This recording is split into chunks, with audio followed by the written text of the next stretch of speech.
And it's a big-time fight coming up this weekend at strawweight. It's a get-right fight for the former champ, Jessica Andrade, who her last time out on about 7 days' notice, she takes a main event 5-round fight against Erin Blanchfield. Went all power shots, was not able to land them, and got finished in the second round. She's going to be taking on Yan Xiaonan in the matchup. And when you look at this fight, Matt, for Yan Xiaonan, she's got to feel pretty confident because for Erin Blanchfield, it was the Tim Duncan game plan, the big fundamentals, a 1-2, a leg kick, and that's what Yan Xiaonan does. And Andrade was just winging power shots on the outside. Every time she missed, she got countered, and then after that, the second round, the takedown, the submission. Andrade has a lot to prove in this fight coming up here. She really does, because at 31 years old, she might not seem like an old fighter, but 24-10 is like a weather 24-10 for Jessica Andrade. I don't want to say she is past her prime by any means, but it is a real question to say, oh, is she still the fighter who can go out there, brawl for basically 5 rounds nonstop? Because that's the version that we got when she was in her prime, fighting for titles and fighting in a lot of 5-round main events. And I do think that there is a real question to say, hey, how much did the short notice factor really play a factor in her last fight against Erin Blanchfield? Because she didn't look great in the fight, but to be fair, that is the version we get from her no matter what. I just think it's fair to question whether or not her cardio would have been better. Well,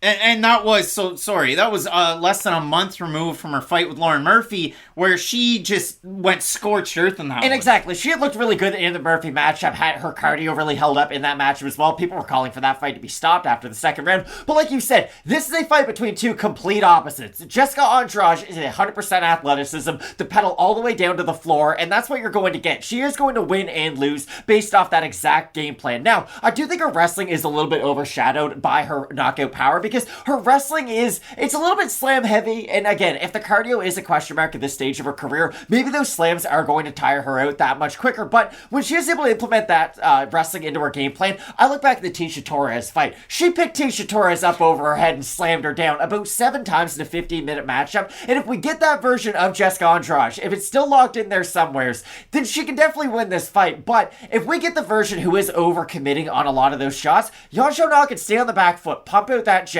be relaxed, and I do think that's the key in this matchup. I don't think Yan's going to be a fighter who's going to close her eyes and really tense up in a lot of these exchanges, because Andrade has had that luxury in the past. I know the Karolina Kowalkiewicz knockout is beautiful, but you know what also stands out in that knockout on the replay? Karolina's eyes are like this.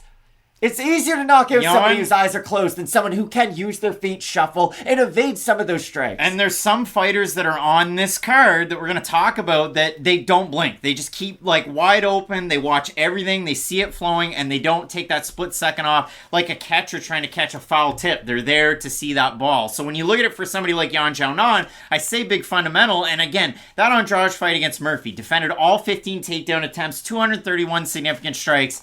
It was insane. 2 30-25s and 1 30-26. But with Yan Xiaonan, I picked her in all of these fights. I picked her to beat Carla Esparza, where she got brutalized with the takedown. She built herself back up. She loses a split decision to Marina Rodriguez, where, again, when you rewatch that fight, and I still have it, first round Rodriguez, round 2, round 3, Jan's backing her up. She's mixing her martial arts. She gets the win, in my opinion, but she loses that fight. Her last time out, though, she's a pretty big underdog in a main event slot, taking on Mackenzie Dern.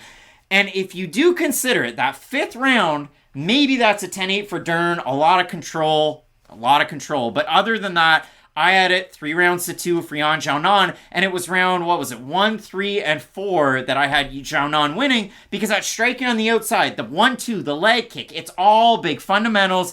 Good takedown defense, training out of Team Alpha Male. You saw that last weekend in the main event, Song Yadong, and you hate to make the parallels, but they're both from China and they both train at that gym. And they're both in lower weight classes. But when you look at it for somebody like Jessica Andrade coming into this fight, and Matt, again, another record you didn't know that I had that happens to feature Cage. It's not like I looked through them. Cage imprints on the back. I'm talking First Defense, Corey Hart, the Canadian. You know the big song, Sunglasses at Night. That's the first song on that record. But for me, it's The World is Fire. Jessica Andrade has got to go out there like the world is fire and overwhelm Yan Xiaonan in a matchup like this, because if she doesn't, she's going to get outpointed for 3 rounds. She will, but this is my issue with this fight. Yan Xiaonan will not have the success on the feet that she had in her last matchup. Like, Mackenzie Dern becomes a significantly easier fighter to fight when you can get rid of the takedowns. Yeah, but Matt, Yan Xiaonan's had success against everybody else and Marina Rodriguez. The consequences are completely different when you're fighting Jessica Andrade than all these other fighters, because Jessica Andrade can hit you one time and the fight is over. None of those other fighters possess that ability. That's why I do differentiate her, because Andrade, what gets her to the dance is also going to lose her this fight, and that's what I do at least like about Andrade. I don't question what version of her we're going to get in this matchup, because she's going to put her head in Yan Xiaonan's chest, she's going to throw big strikes, and she's going to try to take her down. And the thing about Andrade is, if she does go for the takedown, I think she can have success in the top position. Now, I'm going to liken her to a fighter who unfortunately lost last weekend, even though I picked them. Journey Newson, someone who does have the jiu-jitsu, does have the wrestling, not great top pressure though. Yoel Romero's another fighter, I guess, who has good wrestling, has good jiu-jitsu, but not great top pressure. That's the thing about Andrade. She has great guillotines, good defensive submissions, and great offensive takedowns, but her top pressure isn't phenomenal, so I will question to see whether or not that's a big part of her game in this one. And we will see it for Yan Xiaonan with those leg kicks. I mean, you look at it against Dern, 46 of her 113 significant strikes were leg kicks. She had 26 against Kondo, 19 against Hill, and 27 against Pereira. So we'll see if that's a big part of the Yan Xiaonan game plan. Now, predictably, the former champ is favored in Jessica Andrade coming off that loss. It was on 7 days' notice for a 5-round fight after she had fought less than a month before against Lauren Murphy. We have a look at the Tapology votes now. Yan Xiaonan with the Tapology votes. When she took on Mackenzie Dern, 3,576 total votes, 14% had Yan. Against Marina Rodriguez, 4,331 votes, 10%. 10% had Yan Xiaonan. So I'm going to say the more fans have Xiaonan than they did in her last two fights. I'm going to say over under 77.5% Andrade. I'll say over. You're going to say over? Yeah, okay, 15% of Yan Xiaonan in this fight, 85% with Andrade. Andrade split between decision and knockout. Yan Xiaonan primarily have her to win by decision, 85%. Does Jessica Andrade go in there and get another big-time win? That's really the question. She was able to beat Amanda Lemos and finish her very easily. Can she beat Yan Xiaonan in that way, or does she go out there and lay an egg like she did the last time out? I think Andrade can finish anybody in 125 and 115 pounds. I know when she doesn't show up, it looks bad. The Wei Li Zhang fight, the first time they fought, that's a great example of her just going in there, throwing them hammers, getting plumb clinched and getting destroyed. Valentina fight kind of went that way too. She was very aggressive.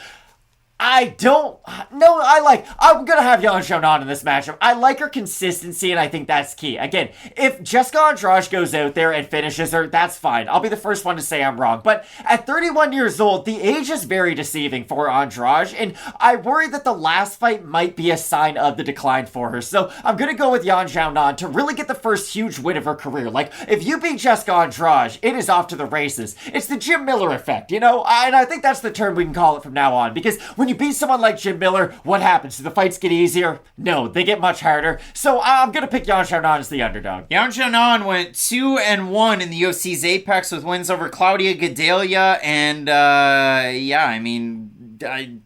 if you do consider Mackenzie Dern, she lost to Carla Esparza, the one fight during COVID or during the post-COVID era that she was able to win, well, that she had was against Marina Rodriguez, and that's why I kind of had that in a weird spot. That was at T-Mobile. We'll see if Yan Xiaonan can get it done. This is the first time I'm not picking Yan Xiaonan to win a fight. I'm going with Jessica Andrade. Yan Xiaonan does one bad thing that I don't like. She exits off to her right-hand side and kind of runs out that way with her hands down. I think Andrade's going to catch her with one of those really big hooks in this one. I think if Andrade keeps the pressure on Yan Xiaonan, that's where Xiaonan struggles. When she's pressured, she doesn't have much of an answer. When she's the one pressuring with her leg kicks, with her boxing, that's where she has a ton of success. That could be round 2 and round 3 like she had against Rodriguez, or round 2 like Blanchfield had against Andrade. But I'll go with Andrade with a little bit more of a reserved aspect. So Matt, I'm going with Andrade. You're going with Yan Xiaonan. I love the fight. I think it's going to be a great one. Bilal Muhammad's taking on Gilbert Burns next. You are not going to want to miss it. Keep it locked in with Fight Night Picks. We always say, let's get into it.